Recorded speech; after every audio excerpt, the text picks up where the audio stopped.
Olá pessoal, todos bem-vindos a mais uma aula do canal Gênios da Física. Na aula de hoje nós vamos falar sobre integrais gaussianas na física. Elas aparecem principalmente nas chamadas mecânica quântica e estatística, tá? Então na física, pessoal, a integral gaussiana ela é definida por essa integral aqui, que eu chamei de Iα, né? De menos infinito, exponencial de menos alfa x quadrado dx. E aí, como é que você resolve essa integral? Você eleva ela ao quadrado, esse I ao quadrado. Quando você faz isso, você reescreve essa integral e a próxima você só faz mudar a variável x e y, né? Porque já que essa aqui é uma variável muda, você pode trocá-la tranquilamente porque é uma variável de integração, né? Então eu troco aqui só deixando preservado o alfa e os limites de integração. Quando você faz isso, você pode juntar essas duas integrais, fica dx dy, essa exponencial você vai, mesma base, conserva e soma os expoentes. Já colocando fatorado menos alfa fica desse jeito. Então isso aqui fica uma integral semelhante a uma integral de área, só que no plano xy. E aí você vai fazer agora uma integral, fazer a conversão de uma integral de área no plano xy para uma integral de área no plano polar, ou seja, rθ, desculpa, né? Então, para você pegar todo o espaço, né, no plano xy, na variável r e φ, você vai pegar de 0 a 2π e de 0 a infinito, a variável r. Então, esse elemento de área aqui, dx dy, em coordenada polar, fica r dr dφ. Fica essa exponencial de menos alfa, quem é x quadrado mais y quadrado, de acordo com a transformação de coordenada polar cartesiana para polar, isso aqui é o r quadrado. E aí, você resolve essa integral simples de fazer, né? Já que esse termo não depende de φ, então vai dar 2π. Aqui você vai fazer uma mudança de variável, chamar de u esse expoente, né? Menos o sinal negativo, menos alfa r quadrado. O du, você vai derivar isso aqui desse termo. E aí você vai substituir quem é rdr. rdr é du sobre 2α. Então, esse 2α não depende dessa integral, pode sair. Fica uma integral de 0 a infinito. Quando r tende a 0, u tende a 0. Quando r tende a infinito, u tende a infinito. Então, fica uma exponencial de menos u, já que a variável de mudança foi essa. Uma integral de 0 a infinito de exponencial de menos u é uma integral simples de fazer, dá menos a exponencial de menos u, de 0 a infinito. Esse camarada, esse menos aqui, com esses limites superior e inferior substituídos nessa função, você vai encontrar o valor igual a 1. E aí fica Iα ao quadrado igual a π sobre alfa. Como eu quero encontrar a integral Iα, eu pego esse quadrado e passo para o outro lado na forma de raiz. E aí você encontra que a integral Iα, que é o que eu estava procurando, é na verdade a raiz quadrada de π sobre alfa. Então eu acabo de encontrar a integral, o resultado da integral gaussiana, né? Então, que surge nesse contexto aqui na física, na mecânica quântica e estatística. Eu vou chamar essa integral de alfa de I1 de alfa. Só uma notação para a gente seguir adiante a discussão, tá?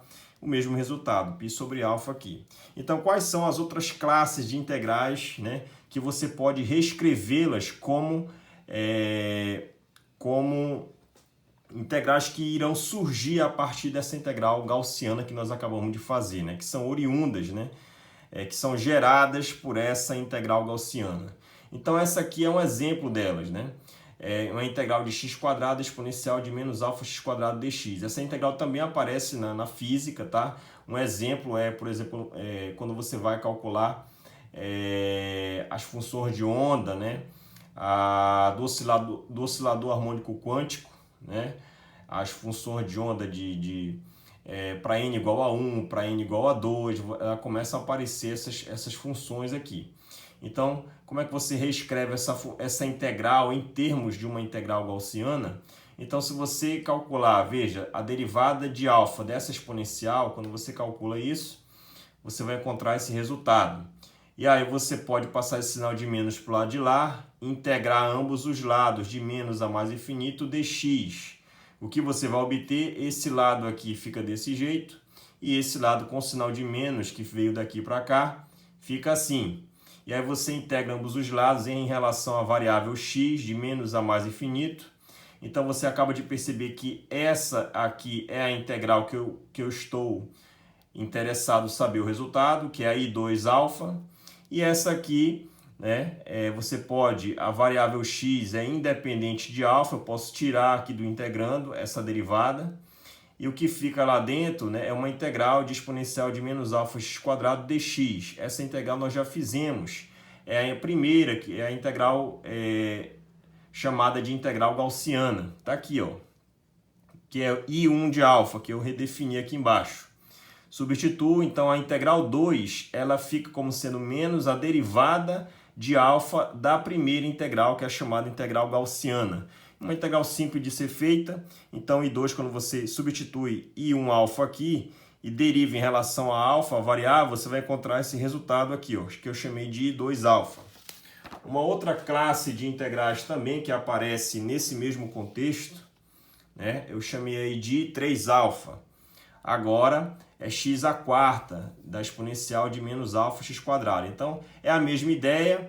Você vai aplicar a segunda derivada na exponencial, vai obter esse resultado para a primeira, derivada em alfa, e para a segunda, x à quarta. Aparece novamente aqui, integra ambos os lados, que nem fizemos na integral I2 alfa, tá?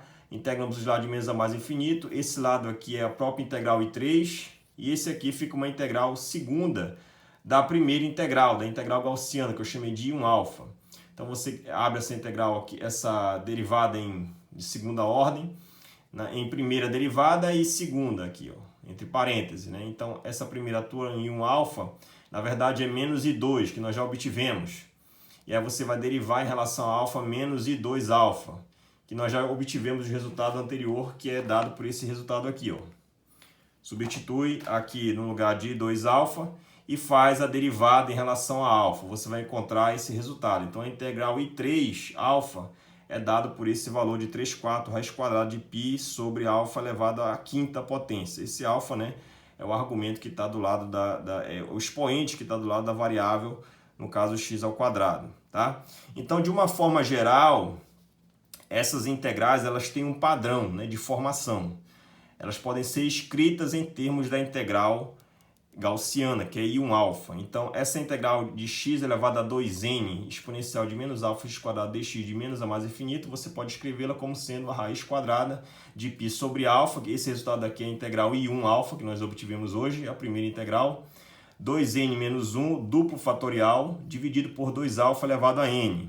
Onde esse duplo fatorial aqui, 2n menos 1, duplo fatorial, ele pode ser escrito como sendo produtório de 1 a n, 2n menos 1.